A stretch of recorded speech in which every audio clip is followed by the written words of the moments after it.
안식일이 지남에 막달라 마리아와 야고보의 어머니 마리아와 또 살로메가 가서 예수께 바르기 위하여 향품을 사다 두었다가 안식 후 첫날 매우 일찍이 해돋을 때에 그 무덤으로 가며 서로 말하되 누가 우리를 위하여 무덤문에서 돌을 굴려주리요 하더니 눈을 들어 본즉 벌써 돌이 굴려져 있는데 그 돌이 심히 크더라. 무덤에 들어가서 흰옷을 입은 한 청년이 우편에 앉은 것을 보고 놀라매 청년이 이르되 놀라지 말라. 너희가 십자가에 못 박히신 나사렛 예수를 찾는구나. 그가 살아나셨고 여기 계시지 아니하니라. 보라, 그를 두었던 곳이니라. 가서 그의 제자들과 베드로에게 이르기를 예수께서 너희보다 먼저 갈릴리로 가시나니 전에 너희에게 말씀하신 대로 너희가 거기서 배우리라 하라 하는지라.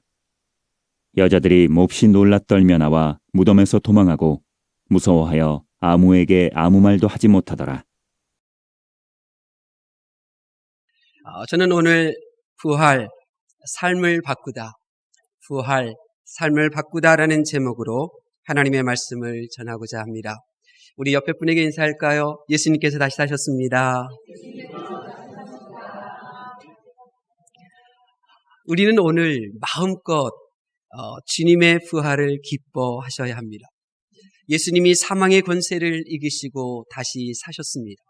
이 복음 앞에 우리가 기뻐하면 하나님께서 우리에게 희락의 영을 더하여 주시는 것입니다.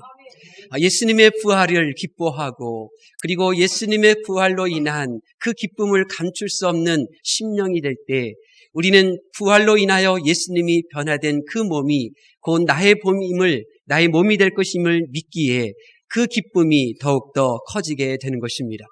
예수님의 부활을 기뻐하면 기뻐할수록 우리는 부활을 통하여 하나님께서 우리에게 예배해 놓으신 놀라운 능력, 그 능력을 보게 되는 눈이 열리게 되는 것입니다. 하나님께서는 예수님의 부활을 통하여 죄로 저주받은 나의 삶을 바꾸시는 능력이 되게 해 주셨습니다. 하나님께서는 부활의 믿음으로 내 삶을 바꾸는 그 은혜를 베풀어 주셨습니다. 우리가 하나님께서 허락하신 이 예수님의 부활을 기뻐하면 기뻐할수록 그 희락의 영으로 인하여 성경에 감추어져 있는 이 부활을 통하여 바뀌어지는 나의 삶이 드디어 열려지게 되고 닫혔던 비밀을 알게 되는 것입니다. 하나님께서는 마가 요한을 통하여 예수님의 부활이 내 삶을 어떻게 바꿀 수 있는지를 기록하여 놓으셨는데 내가 예수님의 부활이 정말 믿어지고 그리고 예수님의 부활이 점점 믿어지면서는 그 기쁨과 희락의 영으로 충만하게 될 때 비로소 나의 인생이 이 세상이 원하는 인생과 하나님이 원하시는 삶이 무엇인지가 구분되어지게 되며 지금까지 이 세상의 공중권세 잡은 마귀에 속한 삶을 살았던 나의 삶을 이제 하나님께서 기뻐하시는 삶으로 바꿀 수 있게 되는 것입니다. 부디 오늘 말씀을 통하여 부활을 믿는 믿음으로 새로워지고 달라지고 바뀌어지는 삶을 누리실 수 있기를 예수님의 이름으로 축원합니다. 오늘 본문은 예수님께서 부활하시던 날 새벽에 되어진 일입니다. 마가는 주님의 부활이 어떻게 나의 인생을 바꿀 수 있는지, 부활로 통하여 바뀌어진 나의 삶이 어떤 삶인지를 오늘 말씀을 통하여 우리에게 드러내고 있습니다. 첫 번째로 하나님은 부활을 통하여 내가 수고하던 인생을 내 안에 계신 주님이 일하시는 삶으로 바꾸어 주셨습니다.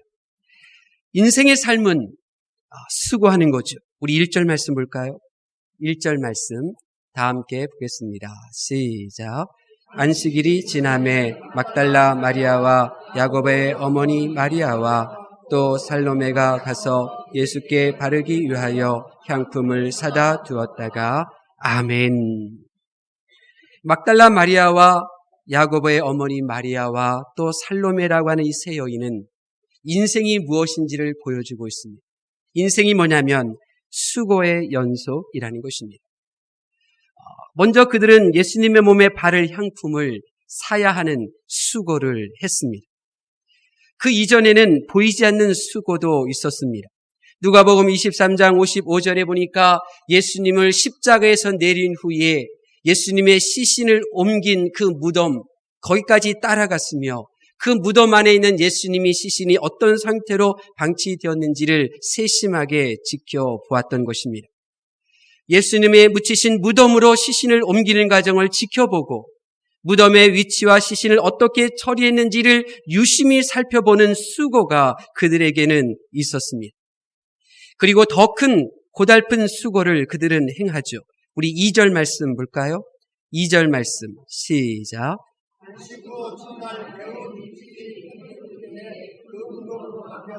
아멘. 아침 일찍이 무덤으로 가는 수고를 그들은 행했습니다. 마가 요한은 그들의 수고가 얼마나 수고로웠는지 그 앞에 매우라고 하는 단어를 더 집어넣습니다. 그들의 수고가 컸다는 것입니다. 이것이 그들의 수고의 전부였을까요? 그렇지 않습니다. 우리는 이들의 수고가 이것이 전부가 아님을 알고 있었습니다. 주님의 몸에 바를 향품을 그렇게 구하는 그 수고, 그 몸이 수고하였지만 몸은 쉴 때가 있었습니다. 예수님이 어디에 묻혔는지 그 무덤을 따라가던 수고했던 그 몸도 쉴 때가 있었습니다. 그러나 그들의 마음은 쉰 적이 없었습니다. 예수님에게 뭔가 도움이 되고자 하는 그들의 생각은 쉰 적이 없었습니다. 이것이 바로 인생입니다. 수고하지 않는 인생이 어디에 있겠습니까? 악을 행할 때에도 수고 없이는 안 됩니다. 예수님의 이 무덤을 지켰던 로마 병정들도 수고했죠. 악을 행할 때에도 수고 없이는 안 됩니다. 선을 행할 때에도 마찬가지입니다. 선을 행하는 것도 수고해야 합니다. 그래서 성경에 선을 행하다가 낙심하지 말라고 권면하고 있는 것입니다. 이처럼 원하는 일이나 내가 원하지 않는 일이나 상관없이 우리는 다 수고해야 합니다. 왜 그렇습니까?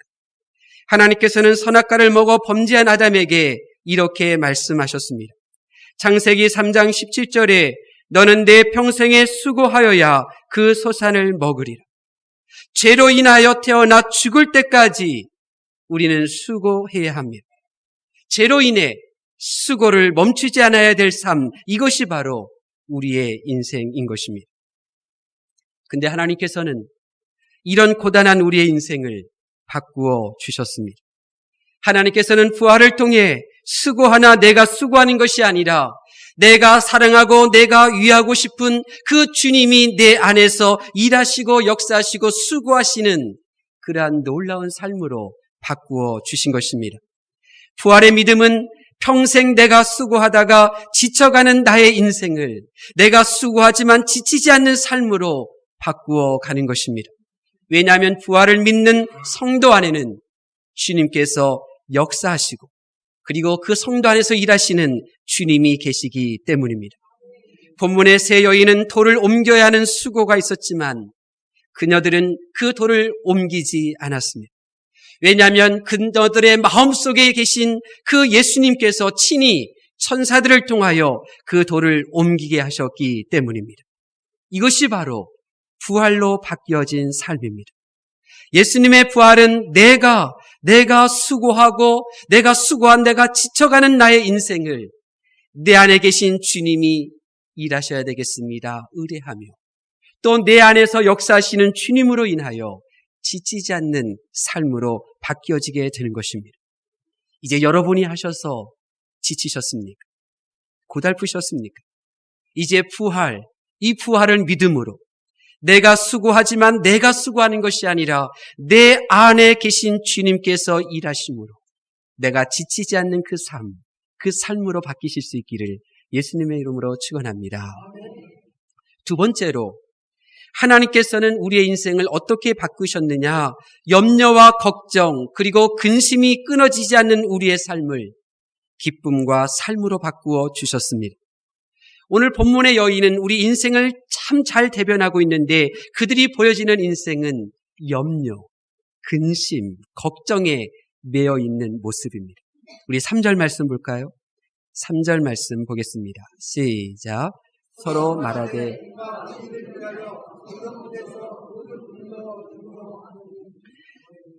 주님을 사랑하는 분들이었습니다. 그런데 그들에게는 근심이 있습니다. 왜 그렇습니까? 그들은 주님의 부활을 이때까지도 믿지 않고 있었기 때문에 그런 것입니다. 주님을 사랑하는데, 주님을 위하고 싶은데, 그런데 인간적인 수준에서 주님을 사랑하고 주님을 위하려고 하니 그들은 근심과 걱정과 그리고 염려에 매여 있는 것입니다. 그들의 근심이 무엇이냐면 무덤문에서 돌을 어떻게 굴리느냐 하는 것이었습니다.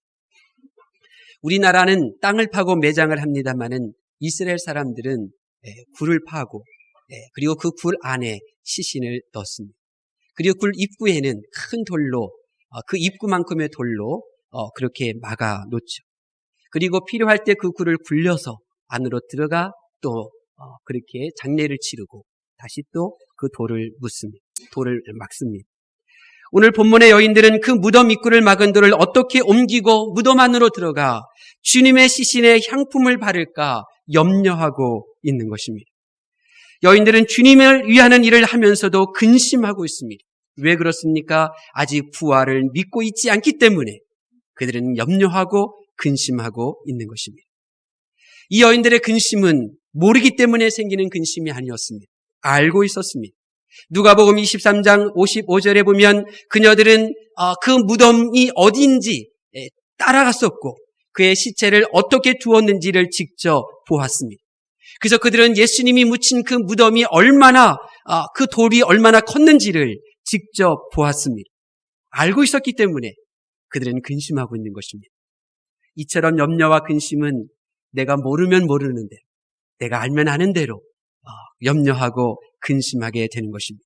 이것이 바로 우리의 인생입니다. 그런데 부활이 일어나면, 부활이 정말로 믿어지면 우리 인생 가운데 사람이 하는 일이 전부가 아니라 전능하신 하나님, 창조주 하나님, 그 능력의 하나님께서 행하시는 이 부활이 있음을 믿게 될 때 그 순간부터 더 이상 염려하지 않습니다. 그들도 부활과 더불어 그들이 걱정하던 일이 모두 사라지지 않았습니까? 예수님이 부활하면서 그들이 염려했던 그 돌이 스스로 열렸기 때문인 것입니다. 부활을 믿는 믿음은 어떤 상황에도 근심과 염려하지 않으며 항상 기뻐합니다. 항상 감사하죠. 기도하는 삶으로 바꾸어 주십니다. 왜냐하면 근심과 염려는 철저하게 하나님의 전능하심을 배제된 채 사람 중심에서 나오기 때문에 그런 것입니다. 근심과 염려는 환경의 그 무기력한 자기 자신에게서 나오는 것이기 때문에 그렇습니다. 그러나 부활은 사람의 영역 너머의 일을 인정하는 거죠. 하나님의 존재를 인정하는 것입니다. 그렇기 때문에 부활을 믿는 성도는 철저하게 하나님만 신뢰하는 것입니다. 하나님만 의지하게 되는 것입니다. 그렇기 때문에 염려하지도 않고 근심하지도 않게 되는 것입니다. 철저하게 하나님의 능력을 신뢰하기 때문에 어떤 일을 만나도 감사할 수 있고 기뻐할 수 있고 기도로 강해져서 그 모든 염려와 근심이 저절로 사라지는 것을 경험하게 되는 것입니다. 부활절. 여러분은 부활을 믿으십니까? 부활은 우리의 모든 근심과 염려를 사라지게 하는 것입니다. 부활을 믿는 믿음으로 여러분의 인생, 근심과 염려와 가득 찼던 그 인생을 이제 근심과 염려가 없는 삶으로 바꾸시기를 예수님의 이름으로 축원합니다. 마지막으로 하나님께서 우리의 인생을 어떻게 바꾸셨는가? 예수님의 부활로 말미암아 죽음을 향하는 인생을 사는 삶으로 바꾸어 주셨습니다. 우리 1절 말씀 다시 한번 볼까요? 2절 말씀 보겠습니다. 시작. 안식 후 첫날. 아멘. 부활을 믿지 않는 인생은 결국 무덤을 찾는 인생입니다. 주님을 사랑하나 부활을 믿지 못하면 결국 무덤만 남길 뿐입니다. 오늘 본문에서 세 여인은 주님을 사랑했어요. 주님을 위하려고 했어요. 그러나 주님을 위하여 아무것도 할 수가 없었습니다. 왜 그렇습니까? 주님을 사랑했는데, 주님께 도움을 주고 싶었는데 주님의 부활을 믿지 아니하였더니 그녀들은 주님을 위할 수가 없었던 것입니다. 이 세상 어떤 사람도 무덤을 찾지 않는 사람 없고 무덤을 남기지 않는 사람 없습니다. 그러나 무덤 앞에서 할 수 있는 일이 과연 무엇이겠습니까? 무덤에 있는 이를 위해서 할 수 있는 일은 아무것도 없습니다. 결국 본문의 여인들이 죽은 주님을 위하여 그렇게 수고스럽게 향품을 준비해 놓았지만 그 향품을 주님을 위하여 사용하지를 못한 것입니다. 인생은 누군가의 무덤을 찾아간 그 남은 자를 슬프게 합니다. 무덤은 무덤을 찾은 자를 허무하게 만들죠. 무덤 앞에서 끝없는 죄책감에 눈물을 흘리게 합니다. 그리고 그 또한 잠시 후에 그가 남긴 무덤으로 인하여 또 누군가에게 같은 아픔과 허물을 심어주는 것입니다. 여러분, 누가 이 죽을 인생을 죽지 않는 인생으로 바꿀 수 있겠습니까? 누가 죽음을 향하여 달려가는 이 인생을 생명을 향하여 달려가는 인생으로 바꿀 수 있겠습니까? 누가 죽을 일만 하는 우리의 인생을 살리는 삶으로 바꿀 수 있겠습니까? 예수님의 부활을 믿는 자는 인생이 바뀌는 줄로 믿습니다. 여러분, 기독교 이외의 다른 종교는 부활을 기념하지 못합니다. 왜냐하면 그 종교를 만든 교주가 모두 죽어 무덤에 묻혔고 다시 부활하지 못했기 때문입니다. 불교의 창시자인 석가모니의 무덤은 인도의 능수 해안에 있고 유교의 창시자인 공자의 무덤은 중국 장평양에 있으며 이슬람교의 창시자인 마호메트의 무덤은 사우디아라비아의 메카에 있는 것입니다. 그 종교를 믿는 사람들은 그 교주의 무덤을 웅장하게 꾸며놓고 그 무덤 앞에 와 참배하는 것을 매우 자랑스럽게 생각하고 있습니다. 그러나 우리 기독교는 결코 무덤을 자랑하지 않습니다. 예수님께서 무덤에 계시지 않고 죽은 지 사흘 만에 다시 부활하셨기 때문입니다. 우리 예수님은 무덤에서 일어나셔서 무덤 밖으로 걸어 나오신 줄로 믿습니다. 기독교가 아닌 다른 종교인들은 죽은 자를 숭배하는 종교를 믿는 사람들입니다. 그들은 결국 죽을 일을 만들어가는 삶을 벗어나지를 못하는 것입니다. 그러나 우리 기독교인들은 살아계신 하나님의 능력을 믿고 죽음의 권세를 이기고 부활하신 예수를 그리스도로 믿는 사람들입니다. 그래서 죽을 일 하던 나의 인생이 이제 죽지 않는 일로 바뀌어지게 되고 죽을 것을 만들어가던 나의 인생이 이제 살리는 삶으로 바뀌어지게 되는 것입니다. 너도 죽고 나도 죽고 함께 죽으려고 했던 나의 이 존재가 이제 나도 살고 너도 살고 함께 살고자 하는 가치관으로 바뀌어지게 되는 것입니다. 하나님께서는 부활을 통해 무덤으로 향하던 인생을 영원한 생명의 삶으로 바꾸어 주십니다. 그렇기 때문에 부활은 하나님이 살리시는 사역입니다. 부활은 죽은 자에게 생명을 주시는 하나님의 일입니다. 부활은 사망을 이겨내는 소망이며 부활은 영원한 천국으로 가는 사랑이 되는 것입니다. 부디 부활 신앙으로 죽을 일을 만들어가는 그러한 삶이었다면 이제 다 함께 사는 생명을 위한 삶으로 바꾸실 수 있기를 바랍니다.